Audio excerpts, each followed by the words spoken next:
इस समय सामाजिक समरसता की खूब बात हो रही है, लेकिन उन कारणों पर चर्चा नहीं हो रही है जिनके कारण सामाजिक समरसता टूट जाती है, और अस्थायी समाधान की भी चर्चा नहीं हो रही है कि क्या ऐसा किया जाए कि सामाजिक समरसता मजबूत हो जाए। बातें करने से, भाषण करने से सामाजिक समरसता नहीं मजबूत होगी। केवल कहने भर से, रैलियों में कह देने से या कहीं लेक्चर में कह देने से सामाजिक समरसता मजबूत हो, उससे बिल्कुल नहीं होगी।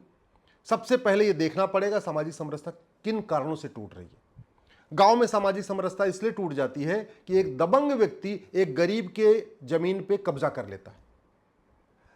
उस गरीब की पुलिस में कोई सुनवाई नहीं होती, तो मजबूरी में वो गरीब 10-20 लोगों को और इकट्ठा करके लाठी लेके खड़ा हो जाता है अपने खेत में, हम कब्जा नहीं करने देंगे। जो दबंग है उसके पास पैसा होता है, उसके पास पॉलिटिकल पावर होती है, और थाने दलाली के अड्डे हैं, थाने भ्रष्टाचार के अड्डे हैं।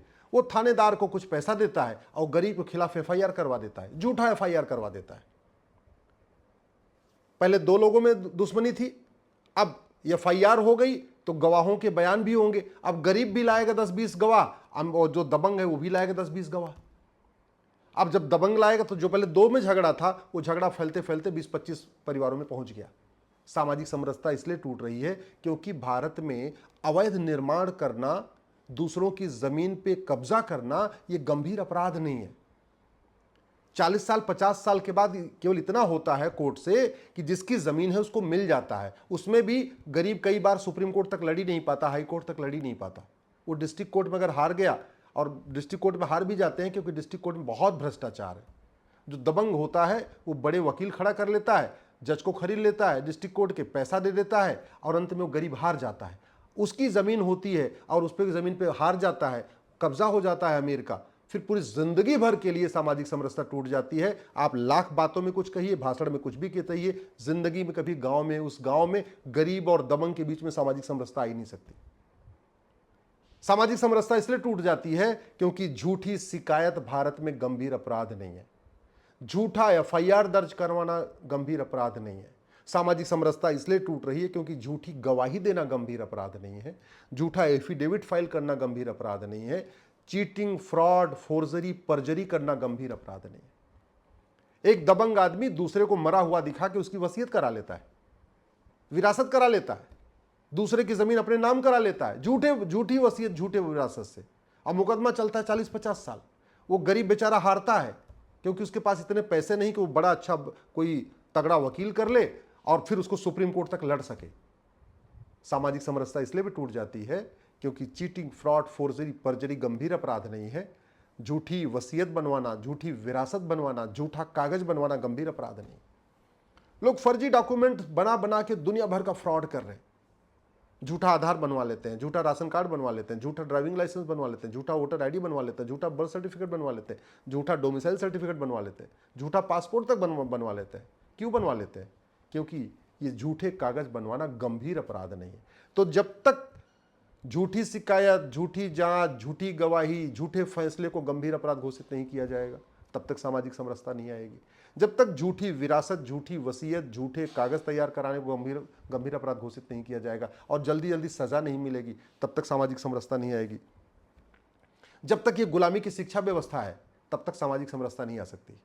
जब तक कांस्टेबल और कप्तान का बच्चा अलग अलग स्कूल में पढ़ेगा, अलग अलग किताब होगी, तब तक सामाजिक समरसता नहीं आएगी। जब तक शिक्षक और शिक्षा मंत्री का बच्चा अलग अलग स्कूल में पढ़ेगा, उसकी अलग अलग किताब होगी, तब तक सामाजिक समरसता नहीं आएगी। जब तक मजदूर और मालिक के बच्चे की किताब अलग होगी, अलग अलग स्कूल होगा, एक साथ वो नहीं पढ़ेंगे, तब तक सामाजिक समरसता नहीं आएगी। आप कुछ भी कहते रहिए, बिल्कुल नहीं आ सकती। जब तक गुलामी की पुलिस व्यवस्था नहीं बदलेगी, जो थाना भ्रष्टाचार का अड्डा बना हुआ है, तब तक सामाजिक समरसता नहीं आ सकती। जब तक ये तहसील जो कमीशन खोरी का अड्डा है, जहां पे केवल और केवल 1-2 का 4 हो रहा है, जब तक ये लेखपाल भ्रष्टाचार करेगा, कानूनगो भ्रष्टाचार करेगा, तहसीलदार भ्रष्टाचार करेगा, थानेदार भ्रष्टाचार करेगा, हवलदार भ्रष्टाचार करेगा, इस भ्रष्टाचार के कारण भ्रष्टाचार का फायदा किसको मिलता है? दबंग को मिलता है, पैसे वालों को मिलता है। और भ्रष्टाचार से पीड़ित कौन होता है? गरीब, असहाय, चाहे वो किसी जाति का हो, चाहे किसी पंथ का हो। तो जब तक ये भ्रष्टाचार अपराध खत्म नहीं करेंगे, भ्रष्टाचार अपराध के खिलाफ कठोर कानून नहीं बनाएंगे, तब तक सामाजिक समरसता नहीं आएगी। सामाजिक समरसता तब तक नहीं आ सकती जब तक ये गुलामी की शिक्षा नहीं बदलेगी, गुलामी की पुलिस व्यवस्था नहीं बदलेगी और गुलामी की प्रशासनिक व्यवस्था नहीं बदलेगी। जब तक कलेक्टर और कप्तान सत्ता के गुलाम हैं, वो सांसद विधायक के इशारे पे काम करेंगे, वो निष्पक्ष होकर निर्णय नहीं ले पाएंगे, जब तक उनके ऊपर ट्रांसफर का खौफ रहेगा और जो सांसद विधायक कहेंगे या मंत्री कहेंगे या सत्ताधारी दल कहेगा उसके अनुसार वो कार्य करेंगे, तब तक सामाजिक समरसता नहीं आ सकती। सामाजिक समरसता स्थापित करना है तो सबसे पहले आपको नशे का कारोबार रोकना पड़ेगा। जैसे ही बच्चा नशेड़ी हो जाता है, जैसे ही कोई एक व्यक्ति नशेड़ी हो जाता है, वो घर में मारपीट शुरू करता है, घर की समरसता टूट जाती है, बाहर तो छोड़ दीजिए। जैसे वो ड्रग एडिक्ट हो जाता है, आस पड़ोस की किसी भी लड़की को छेड़ देता है नशे के आवेश में, सामाजिक समरसता खत्म हो जाती है। मैं पिछले कई वर्षों से देख रहा हूँ, 5 साल से छोटी बच्चियों का जो बलात्कार हो रहा है वो केवल और केवल नशेड़ी कर रहे हैं, ड्रग एडिक्ट कर रहे हैं। और अगर किसी की 4 साल 5 साल की बच्ची का बलात्कार हो गया, उसकी हत्या हो गई, तो जिंदगी भर वो बदले की भावना में रहेगा। सामाजिक समरसता आप लाख कहते रहिए, कुछ भी कहते रहिए, सामाजिक समरसता कभी नहीं आएगी। तो सामाजिक समरसता स्थापित करना है तो भ्रष्टाचार और खत्म करने के साथ साथ, घूसखोरी खत्म करने के साथ साथ आपको नशे पे कंट्रोल करना पड़ेगा। और वो कंट्रोल तभी हो सकता है जब नशा तस्करों और उनके मददगारों को फांसी देने का कानून बनेगा। सामाजिक समरसता तब आएगी जब व्यापार के नाम पे जो व्याभिचार के अड्डे खुल रहे हैं ये बंद होंगे। अल्टीमेटली ये हुक्का बार, डांस बार, सट्टा बार, जितने बार खुल रहे हैं ये भारत की संस्कृति को बर्बाद कर रहे हैं, भारत की जीवन शैली को बर्बाद कर रहे हैं। और एक बार जब आदमी हुक्का बार, डांस बार, सट्टा बार में जाएगा तो कुछ न कुछ करेगा, और कुछ नहीं करेगा तो रोड एक्सीडेंट करेगा। रोड एक्सीडेंट से भी सामाजिक समरसता खत्म होती है, क्योंकि अगर आपने गाड़ी से मार दिया किसी को तो जिंदगी भर वो आपका दुश्मन हो गया, कभी वो आपके साथ बैठ नहीं सकता। जिसके बच्चे की हत्या हो गई रोड एक्सीडेंट में या किसी और कारण से हो गई, जिसकी बेटी का बलात्कार हो गया, वो सामने वाले से जिंदगी भर दुश्मनी रखेगा, कभी सामाजिक समरसता नहीं आएगी। सामाजिक समरसता रोकना है, सामाजिक समरसता को मजबूत करना है तो ये घटिया चुनावी व्यवस्था को बदलना पड़ेगा।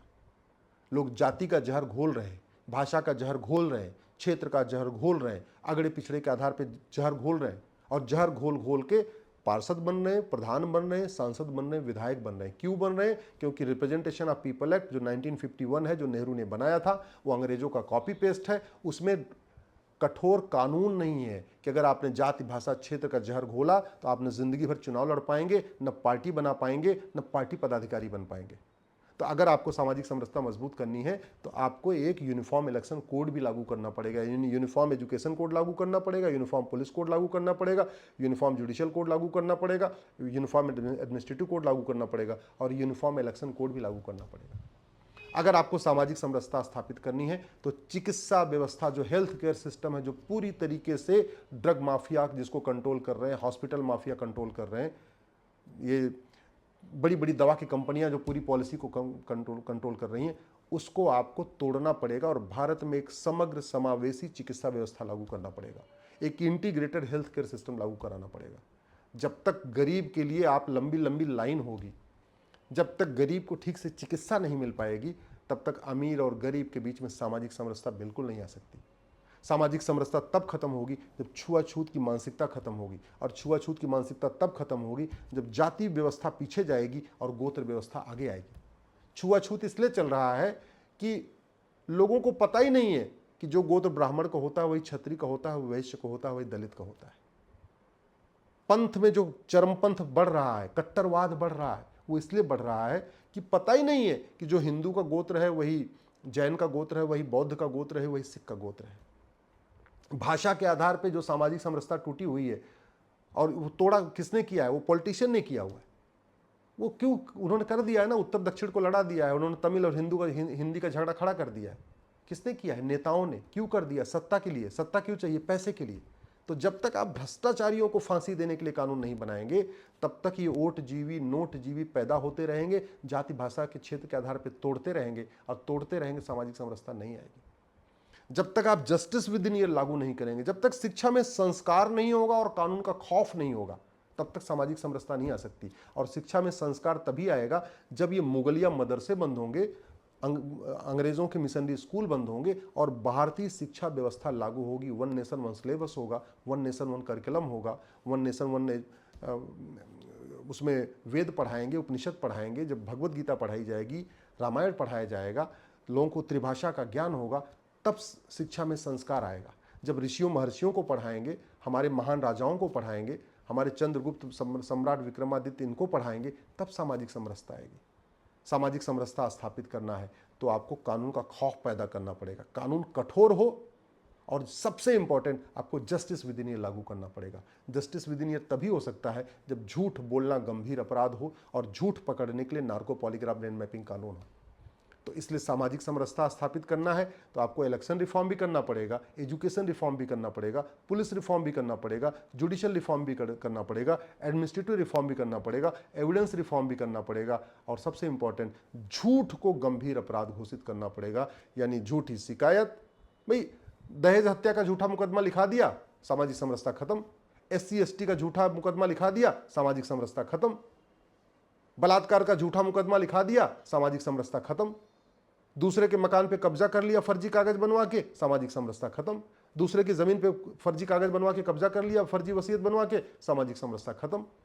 और वो मुकदमा चलेगा 40-50 साल तक, तो 40-50 साल तक सामाजिक समरसता टूटी रहेगी।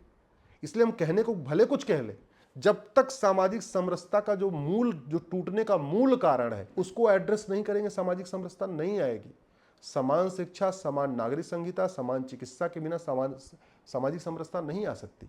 समान पुलिस संहिता, समान प्रशासनिक संहिता, समान न्यायिक संहिता के बिना आपकी सामाजिक समरसता नहीं आ सकती। समान धर्मस्थल संहिता, और सबसे बड़ी बात, जो मजहब के आधार पर नियम कानून चल रहे हैं, मजहब के आधार पर बोर्ड, मजहब के आधार पर ट्रिब्यूनल, अल्पसंख्यक बहुसंख्यक का विभाजन, इसको भी रोकना जरूरी है। सामाजिक समरसता केवल हिंदुओं के बीच में नहीं होनी चाहिए, सामाजिक समरसता सभी भारतीयों के बीच में होनी चाहिए। वो तभी जाएगा जब मजहब के आधार के नियम कानून बंद होंगे, मजहब के आधार के बोर्ड ट्रिब्यूनल खत्म होंगे, मजहब के आधार की सारी योजनाएं खत्म होंगी, सबको भारत प्रथम पढ़ाया जाएगा, भारत सबसे ऊपर है ये सिखाया जाएगा, मानवता सबसे ऊपर है सिखाया जाएगा। और वो तभी हो सकता है जब मदरसा बंद हो, मिशनरी स्कूल हो। जब तक धर्म और रिलीजन के बीच का अंतर स्पष्ट नहीं किया जाएगा तब तक सामाजिक समरसता नहीं आएगी। इसलिए अगर आप सामाजिक समरसता के लिए काम कर रहे हैं तो सामाजिक समरसता के टूटने का मूल कारण जब तक ठीक नहीं करेंगे तब तक सामाजिक समरसता नहीं आएगी।